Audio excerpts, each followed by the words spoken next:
Hello po sa inyong lahat mga ka-crypto. Ako po si Pinoy Crypto Trader at sa video na ito ay atin pong pag-uusapan ang tungkol sa balitang ito na may kaugnayan kay Shiba Inu. Kung saan ang sabi po rito ay investor sets price targets for top 10 cryptos, sees Shiba Inu hitting 0.05 or 5 cents. Kaya yan, meron daw pong isang investor dito ang nagbahagi ng kanyang mga price targets sa mga top 10 na cryptocurrencies.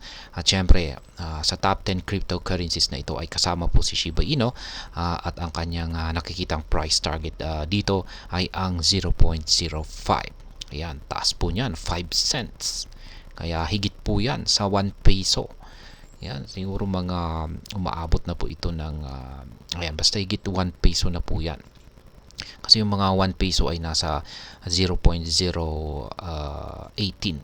Ayan, or at least nasa higit 1 cent lamang yung 1 peso. Kaya, ayan, siguro umaabot na ito ng mga 4 pesos. Ayan. At bago po tayo magpatuloy ay nais ko lamang po munang bigyang linaw ang aking disclaimer kung saan ang nilalaman po ng video na ito ay hindi po ito isang financial advice. For education and information purposes lamang po ang layunin nito. Maliban po dito ay nais ko na rin pong magbigay babala na wala pong kahit anumang group chat ang Pinoy Crypto Trader. Yan, sabi rito ay famous cryptocurrency educator, investor, Ben, sets the yearly price targets for 10 crypto assets including Bitcoin, Shiba Inu, Solana, and Avalanche. Ayan. Isa po siyang kilala or sikat na crypto educator at siya po ay walang iba kundi si Investor Ben.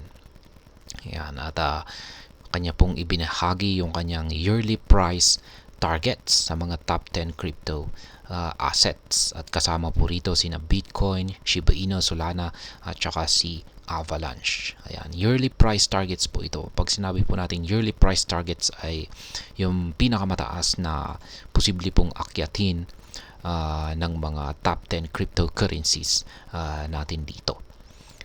Ayan, yearly price target for top 10 cryptos. Check na lamang po natin yung actual na post ni Ben sa kanyang mga price predictions. Kaya ayan po siya, Investor Ben, crypto predictions for 2024. Yan, yung una po rito ay si Bitcoin. Base po sa kanyang predictions ay ngayong taong 2024 ay posible pong umabot ang market price ni Bitcoin sa presyong $80,000 hanggang $100,000. Yan, taas po niyan. Yung sunod dito ay si Ethereum pero yan, wala po siyang naibigay na predictions kay Ethereum. Ang sunod ay kay Solana.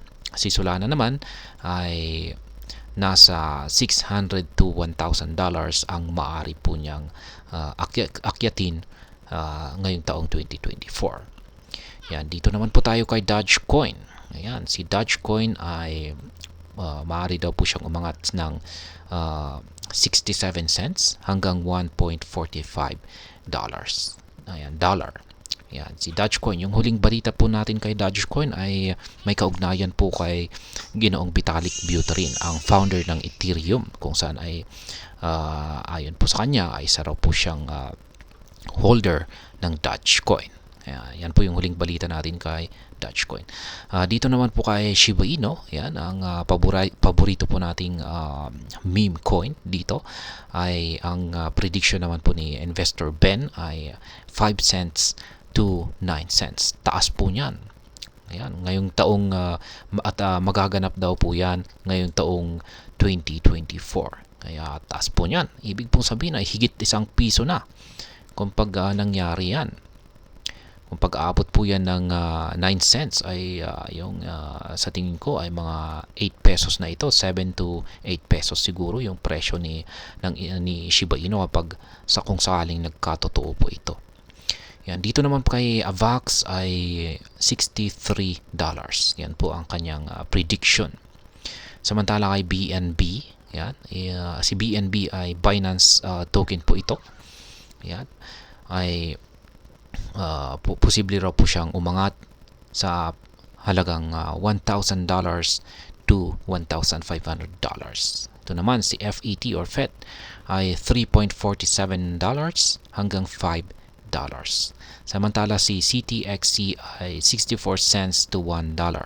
At ang panghuli ay walang iba kundi si Toncoin ay posibleng umangat ito ng $10 to $26.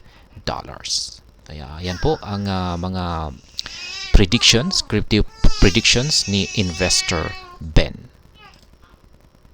At hanggang dito na lamang po tayo sa video na ito mga ka-crypto. Sana po ay inyong nagustuhan ang aking paliwanag sa video na ito. Kung inyo po itong nagustuhan ay pakiclick lamang po ang like button nito. Para naman po sa mga bago lamang dito, kayo po ay aking inaanyayahan para mag-subscribe. Pakiclick na rin po ang bell icon nito dahil ito po ang siya magsisilbing notification nito sa mga bago kong videos na akin pong ina-upload sa aking YouTube channel na ito. Marami pong salamat sa panonood. Ingat po tayo lagi at God bless po sa ating lahat.